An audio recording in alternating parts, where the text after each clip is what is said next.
Bonjour and bienvenue. You're listening to Fabulously Delicious, the French food podcast. And today's episode is a very special one in our The Story of series, where we dive into the lives of the most iconic figures in French culinary history. These are the pioneers, the innovators, the legends whose work transformed kitchens across the globe. From humble beginnings to groundbreaking achievements, personal passions, and enduring legacies, we uncover the stories behind the names that continue to inspire chefs and food lovers everywhere.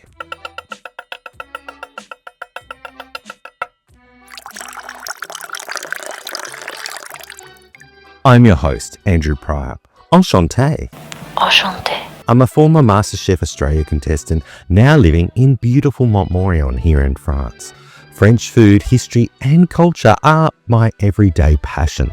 And through this series, I aim to bring you the fabulous stories of France's greatest culinary stars. Today, we're telling the story of none other than Paul Bocuse, the legendary chef who became a global symbol of French gastronomy. From his revolutionary approach to cuisine to his deeply personal life and unmatched influence, we'll explore the man behind the chef's whites. So pour yourself a glass of nice wine, would you? That's if you're not driving. Grab some cheese and a few slices of saucisson maybe. Break off a baguette and settle in as we uncover the extraordinary life of Paul Bocuse, right here on Fabulously Delicious.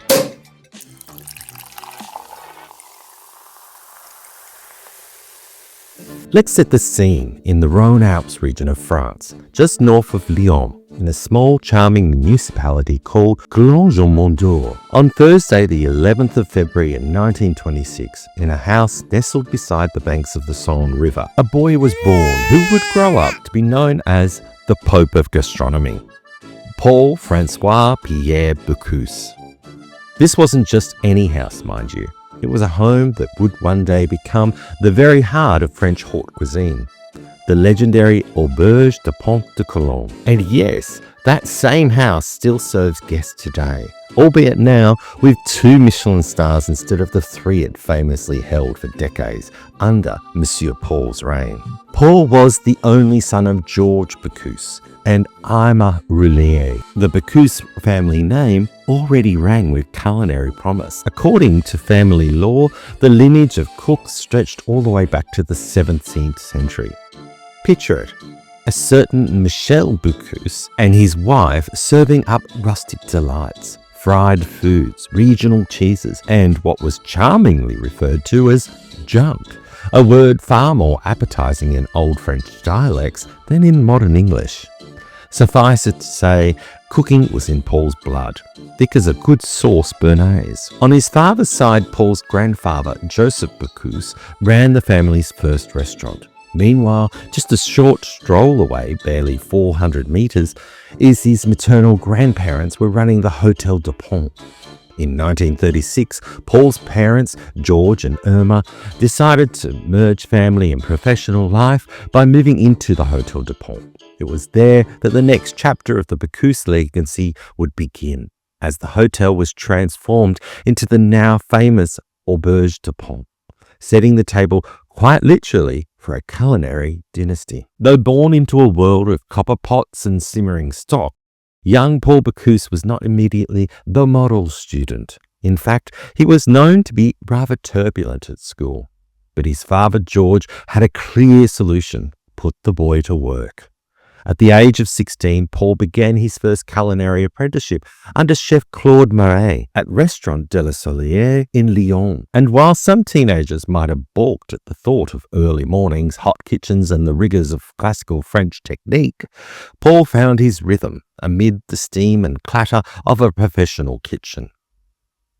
But he was never just a cook in training. Even in his youth, he was defined by passions that extended beyond the kitchen. He adored fishing and hunting, pastimes that connected him with the land and the seasons, which would go on to deeply influence his culinary philosophy.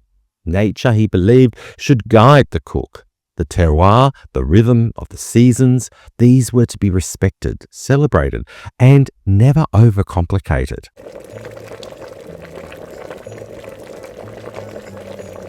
He would become known throughout France and the world as Monsieur Paul, a title delivered with warmth and respect.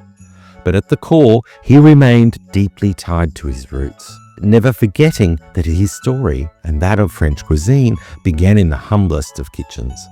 It's fitting that the restaurant where he was born quite literally remains the centerpiece of this empire even today. By the time that Paul Bocuse turned 18, the world was still deep in the grip of war, but Paul, never one to sit idle or stay safe on the sidelines, made a choice that would define not only his character but his life's philosophy. He voluntarily enlisted in General Charles de Gaulle's Free French Forces, joining the 1st Free French Division, and headed straight into the fray with the French Liberation Army.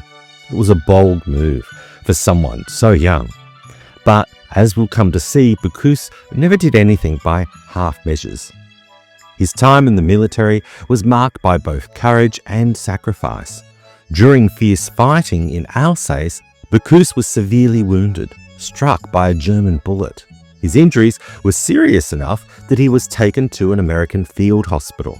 And it was there, in a moment of, well, international camaraderie, you might say, and a bit of youthful bravado, the American soldiers tattooed a Gaelic rooster, the proud symbol of France, onto his left shoulder. That tattoo would become as much a part of his legend as the white chef's jacket and tall toque he'd wear for decades. For his service, he was awarded the Croix de Guerre, 1939 to 1945. One of France's highest military honours. Reflecting on those wartime experiences, Bocuse once said, "Life can end at any second, so you have to work as if you were going to die at 100 and live as if you were going to die tomorrow." A sentiment as rich and profound as any sauce he would later craft.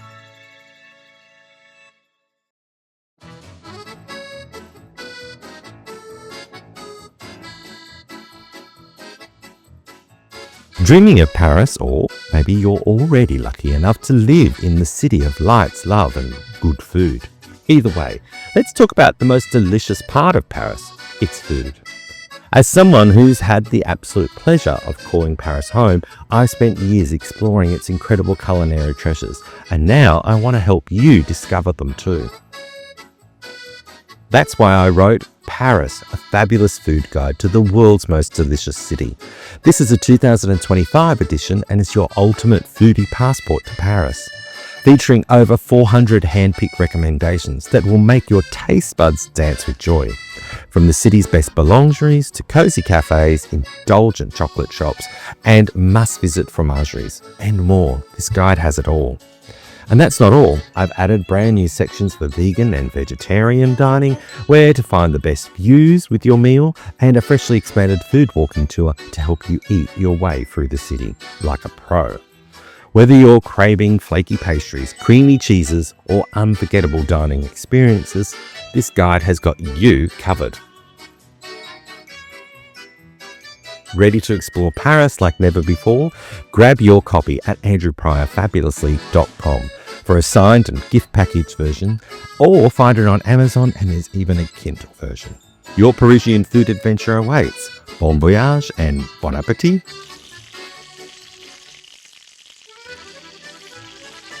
In the years following the war, as France began to rebuild and life cautiously returned to normal, Paul's path took a more personal turn.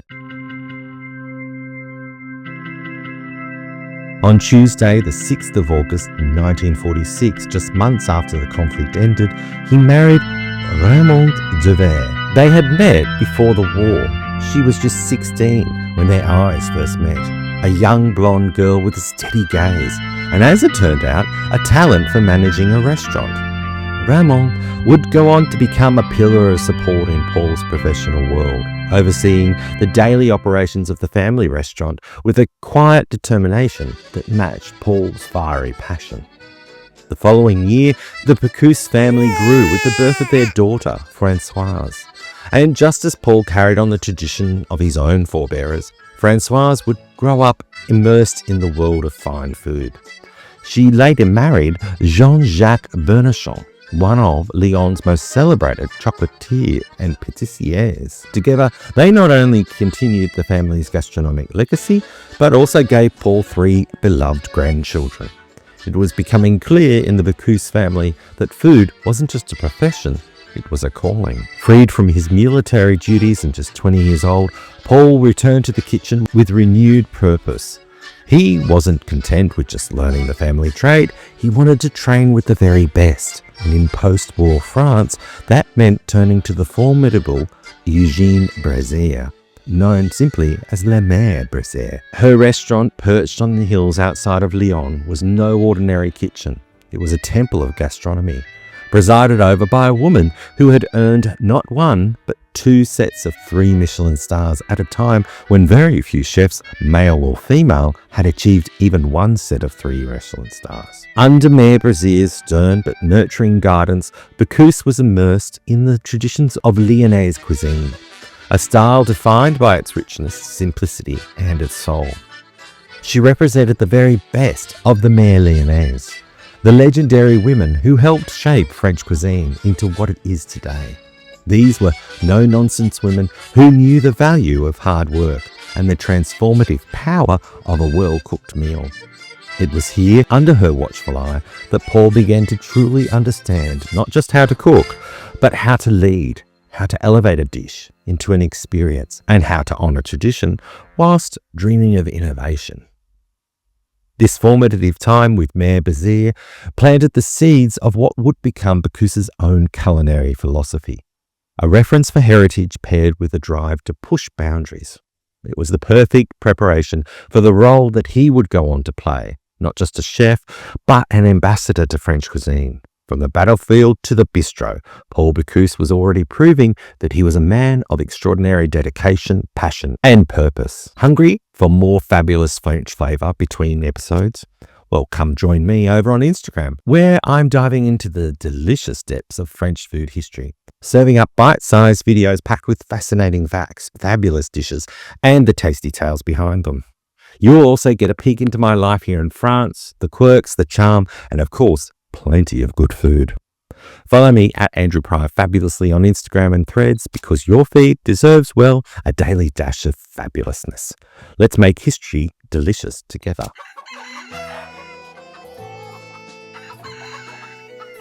With an insatiable hunger to improve and refine his craft, the young Paul Bocuse made his way to Paris, France's bustling culinary capital. There, in the elegant 8th arrondissement at Lucas Carton on Place de Madeleine, he trained under the esteemed Gaston Richard. This wasn't just another kitchen job. Lucas Carton was one of Paris's most prestigious dining establishments, and the experience allowed Bocuse to sharpen his skills among the best. But it wasn't just the food that made a mark. This was also where Paul met 2 young chefs who would become lifelong friends and legendary figures in their own right, Pierre and Jean Toigreau. Together, the Toigreau brothers and Bocuse would go on to form one of the most iconic culinary brotherhoods in French gastronomy. Always eager to learn more, Bocuse sought out other opportunities to observe and absorb. He spent time in the kitchens of Fine Fourchette in Charbonnet-les-Bains, where he crossed paths once again with Claude Marais, his very first mentor from Lyon. Now a seasoned restaurateur and former sailor, Marais, who would later go on to become president of the Syndicate de la Cuisine, remained a figure of inspiration and pride for Bocuse throughout his life. But perhaps the most transformative chapter in this phase of Bocuse's career unfolded in the town of Vienne, just south of Lyon, at the legendary restaurant La Pyramide. In the 1950s, he reunited with Pierre and Jean Toigreau under the guidance of the great Fernand Point, a towering figure in 20th century French cuisine. Point was more than just a chef. He was a visionary, often regarded as the spiritual father of Nouvelle cuisine. He championed a lighter, more refined approach to French gastronomy. For 8 formative years, Bocuse trained at La Pyramide under Point. In 1958, now a fully fledged culinary craftsman, Bocuse returned home and reunited to work with his father, George. And the two earned their first Michelin star together. Tragically, though, George passed away just a year later, leaving Paul to take over the family restaurant. What followed was nothing short of extraordinary. Under Paul's leadership, the Auberge was transformed from a solid local institution into a world-renowned gastronomic destination. In 1965, it was awarded 3 Michelin stars and then held on to that elusive honour for an astonishing 55 years, a record that still inspires awe today. The restaurant itself, nestled on the banks of the Saône River, it had been taken over by George Bocuse in 1937, but it was Paul who gave it its signature identity, and after taking it over, he renamed it l'Auberge de Pont de Cologne, Restaurant Paul Bocuse. Coinciding with his 3-star triumph, the Auberge became one of the great temples of French cuisine, serving up refined yet deeply traditional dishes in a space adorned with vibrant sculptures and paintings, many by Bocuse himself. It wasn't just a restaurant, it was a theatrical homage to the joy of eating well. Even after his passing, the restaurant continued to operate under the stewardship of director Vincent Leroux and head chef Gilles Reinhardt, who was named Meilleur Ouvrier de France in 2004. Together they upheld the meticulous attention to detail that defined the Bocuse legacy. The service remained formal, almost ceremonial, with the famed pedestal service and dishes carved or presented tableside. But in 2020, a seismic shift occurred in the culinary world, and for the first time since 1965, the restaurant lost one of its Michelin stars. The decision sparked controversy across France, with many questioning how such a cornerstone of French gastronomy could be downgraded. Yet, for many diners and admirers, the essence of Bocuse's cuisine remained intact, a celebration of flavour, heritage, and heart.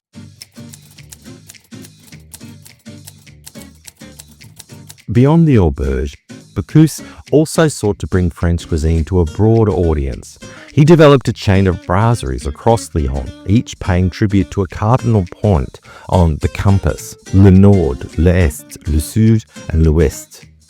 These restaurants offered a more relaxed, approachable take on classic French fare, while still echoing the high standards that Bocuse had made his name on.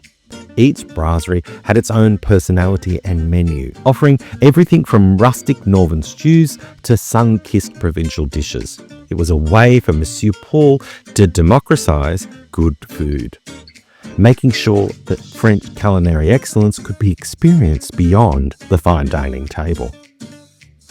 In 1961, Paul Bocuse achieved what would later be described as his proudest professional accomplishment, winning the prestigious title of Meilleur Ouvrier de France, or Best Worker of France. It was the only culinary competition he ever entered, having tried once before in 1958 without success. But this time, he triumphed. The award, symbolised by the iconic blue-white-red collar stitched into the chef's whites, wasn't just a decoration. It was a symbol of craftsmanship, rigour and mastery. For Bocuse, it was a lifelong badge of honour. And in the years that followed, he surrounded himself with a team that would include many more moths, ensuring that excellence remained at the heart of his kitchen. The accolades continued to roll in. In 1962, he earned his second Michelin star, and by 1965, his third. That triple star rating would hold for the incredible 55 years. Paul Bocuse had officially arrived, not just as a brilliant cook, but as a defining figure in the world of haute cuisine. His name became synonymous with precision, tradition, and elegance.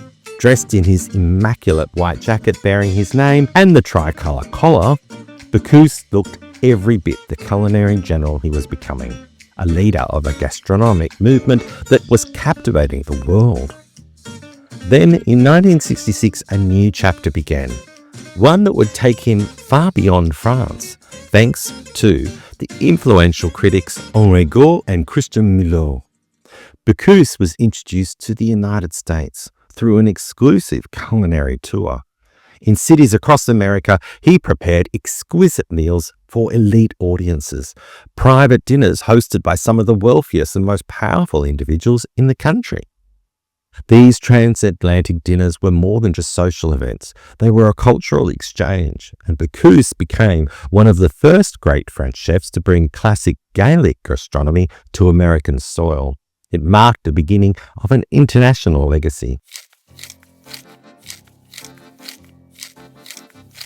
Step into the French countryside for a culinary escape like no other.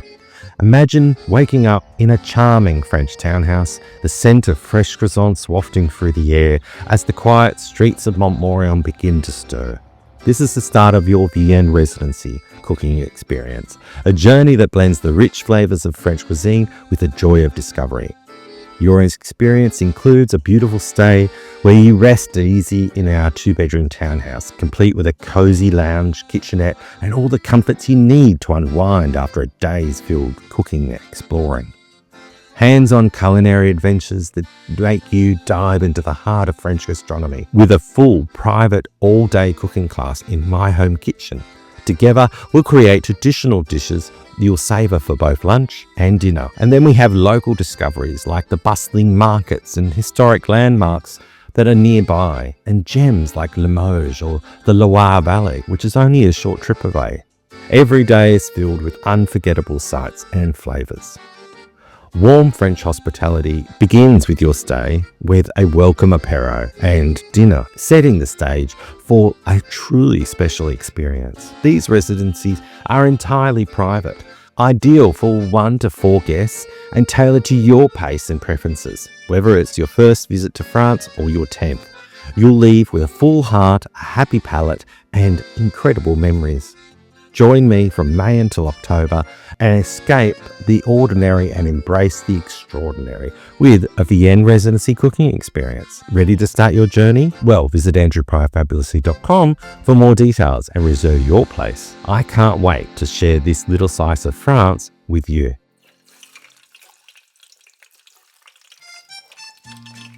Whilst his professional life soared, Bocuse's personal life was, shall we say, well, more unconventional. In 1969, he had a son named Jerome with his second partner, Raymond, a former clinic director. Though Bocuse didn't officially recognize Jerome until the age of 18, their bond grew strong. Jerome would go on to follow in his father's footsteps, first managing the Bocuse Group's American restaurants and eventually becoming president of the group Bocuse in 2015. Like his father, Jerome also gave the family another Paul Bocuse, a grandson who carries on the legendary name. Adding to the complexities of his personal world, Bocuse began a relationship in 1971 with Patricia Ziza, who managed his public relations. Between Raymond and Patricia, the chef's love life became a subject of public curiosity, earning the nickname Bocuse Trigamy. When writing his biography, Bocuse reflected on this unconventional family arrangement with typical bluntness and humour. If I count the number of years in which I was faithful to the 3 women I met on my way, he wrote, I reach 135 years of shared life. But he also showed a rare touch of vulnerability, adding, I have no regrets except for the pain I caused to my women. I hope they will forgive me. Despite, or perhaps because of, his bold personality, Bocuse was frequently called upon to cook for the highest dignitaries. In 1975, he created one of the most iconic dishes, Soupe aux truffes, VGE, a luxurious black truffle soup made for a presidential dinner at the Élysée Palace. The name VGE honours the president, Valéry Giscard d'Estaing, who awarded Bocuse the Legion of Honour, France's highest civilian distinction. The medal was presented to him on February the 25th in 1975. And since then, that very soup has become a signature dish at L'Auberge, served in its iconic puff pastry dome, rich with prestige and culinary history.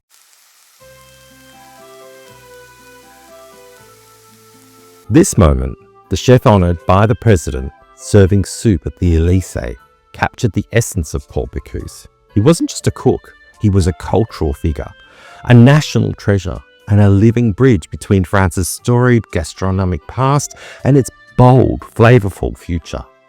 His pride in tradition, love of innovation, and unapologetic embrace of the spotlight made him a singular figure in the history of cuisine. Though Paul Bocuse was often associated with the Nouvelle cuisine movement, a lighter, more refined take on French cuisine that emerged in the 60s and the 70s, he never hesitated to question its excesses. As the years went on, he distanced himself from some of the more delicate tendencies of the movement. He said, "I don't see the point of peas cut into quarters." And for me, good cooking is when you lift the lid, it steams, it smells good, and you can help yourself to seconds. It was a philosophy rooted in generosity, simplicity, and the kind of joy that only truly satisfying food can bring. Bonjour, fabulous listeners. Are you part of the fabulously delicious Substack newsletter community yet? If not, you're truly missing out. Whether you're a French food lover, a Francophile, or simply curious about life in France, my newsletter is your backstage pass to all things fabulous. By signing up, you'll unlock exclusive stories and behind-the-scenes insights, special offers from our cherished community, and deliciously inspired content about French cuisine and culture. And the best part? You can choose a free subscription or upgrade to a paid one for even more fabulous perks. So why wait? Click the link in the show notes for this episode and visit andrewpryorfabulously.com to join today. Let's explore the delicious world of French food and life in France together. Beyond his culinary creations, one of Bocuse's contributions to gastronomy came through his mentorship. His kitchens became incubators of talent, with young chefs from around the world flocking to learn under his guidance. Many of these protégés would go on to become legends in their own right. Among the most celebrated was Eckhard Witzigmann, an Austrian chef who would later be named one of only 4 chefs of the century by Culinary, and the first in Germany to earn 3 Michelin stars. Through his students, Bocuse's influence spread far beyond the banks of the Somme. By the early 80s, Bocuse's brand had become truly international. In a surprising partnership, he teamed up with fellow French culinary giants Roger Verge and Gaston Lenant to sign a contract with Disney. Together, they took charge of the restaurants at the Epcot Center in Walt Disney World in Orlando. Imagine that. Classic French gastronomy served up at the heart of American family entertainment. But Bocuse wasn't done expanding his reach. He launched his first Japanese ventures soon after, placing culinary counters in department stores in Japan, followed by bakeries and delicatessens proudly bearing his name. Perhaps his most lasting international legacy is the Bocuse d'Or. Launched in 1987, this biennial competition is often referred to as the Culinary Olympics, a grueling, high-pressured contest that pushes the world's top chefs to their limits. And while it's been emulated around the globe, it still remains a unique French soul. For many, especially in the world of French cuisine, the Bocuse d'Or is the pinnacle of culinary achievement, with national pride and global prestige on the line. Bocuse's accolades didn't stop with the competitions he created. In 1989, he was appointed the president of the Meilleur Ouvrier de France competition for the kitchen and catering category, the very same contest that he had once won. And that same year, Culinary honored him with the title of Chef of the Century, a distinction he shared with Jean Robuchon and Freddy Girardet.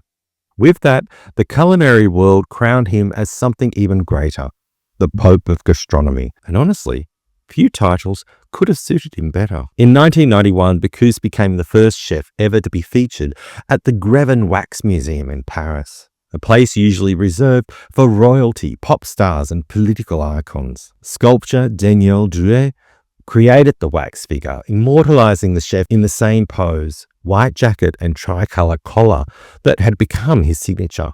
It was yet another sign of how Bocuse had transcended the kitchen. He was now firmly embedded in French cultural history. Never one to sit still, Bocuse spent the 90s expanding his culinary footprint at home. He opened his first brasserie, Le Nord, in Lyon in 1994, offering classic comfort food with his signature flair. And then came Le Sud in 1995, L'Est in 1997, and L'Ouest in 2003. Each venue embraced a different regional identity, but all bore the unmistakable stamp of Bocuse. high-quality ingredients, timeless recipes, and a warm, welcoming atmosphere. And then, in 1996, Lyon played host to the G7 International Summit, and who better to cook for the world's most powerful leaders than Paul Bocuse? He was one of the official chefs for the summit, preparing a meal at the Museum of Contemporary Art in his hometown, Lyon. It was a poetic moment. A man who had once trained in modest kitchens, now feeding presidents and prime ministers, while representing not just Lyonnese cooking, but the very best of France. I want to give a big shout out to Dominique from the Europeans podcast, a fantastic show all about everything European news, culture and stories. Recently, I recommended Paul Bocuse's legendary restaurants to him for his trip through Lyon. I hope he loved it. If you want to stay in the loop on European happenings with great insights and friendly vibes, then definitely check them out, the Europeans podcast.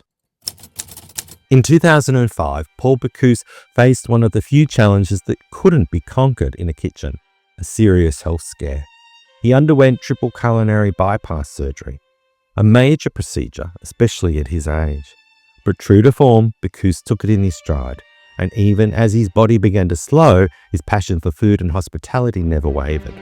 The following year, Lyon paid tribute to its most famous son in a fittingly grand way.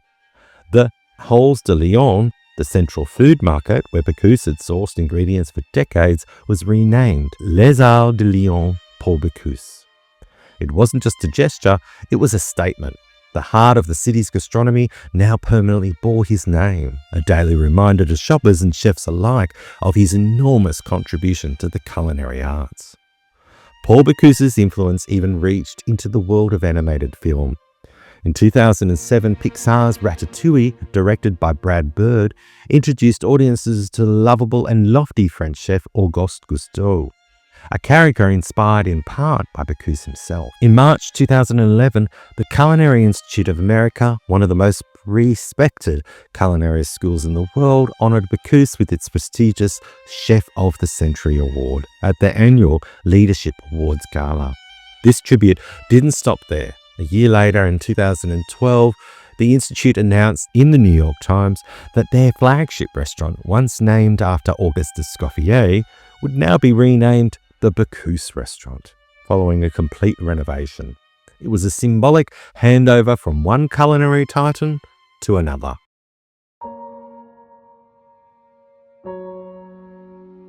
Then, on Saturday, January the 20th, 2018, Paul Bocuse passed away at the age of 91 after a long battle with Parkinson's disease. Fittingly, he died at l'Auberge de Pont de Cologne, his beloved three-Michelin-starred restaurant just outside Lyon, in the very room above the dining room where he had been born in 1926. It was the perfect cycle of a life for a man who had spent nearly every day of it in service to food, family and tradition. His son Jerome Bocuse requested that no national tribute be held, believing it wasn't what his father would have wanted. He remembered him not as a grand figure, but as a simple man, humble despite the accolades. But still, the culinary world couldn't help but mourn, and many, including chefs like Jean Impert, Yannick Leno, and the group Le Toque Blanche Lyonnaise, called upon President Emmanuel Macron to honour Bocuse officially. Macron answered with grace, describing him as a mythical figure who represented the very best of French gastronomy, its generosity, its respect for tradition, and its spirit of invention. Paul Bocuse was laid to rest in the cemetery at Cologne-de-Monteux, in the family vault. As ever, he wore his chef's jacket, proudly displaying the tricolour collar awarded to him in 1961 when he entered the Meilleur Ouvrier de France. Even in death, he was a cook first and a proud servant of the craft. And then, a little over a year later, on Thursday, June the 13th, 2019, Ramon Bocuse, his wife and lifelong companion, passed away. Though their relationship was complex and unconventional, She had been a part of his journey from the very beginning. Her passing marked the end of an era, one last chapter in the story of a man who helped shape not just French cuisine, but the way the world thinks about food.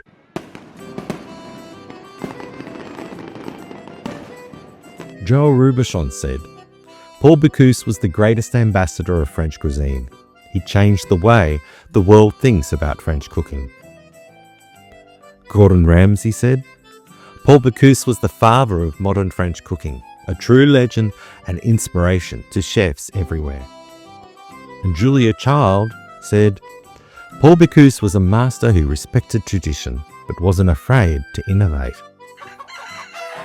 And that's a wrap for this episode of Fabulously Delicious and our The Story Of series, where we explored the incredible life and legacy of Paul Bocuse.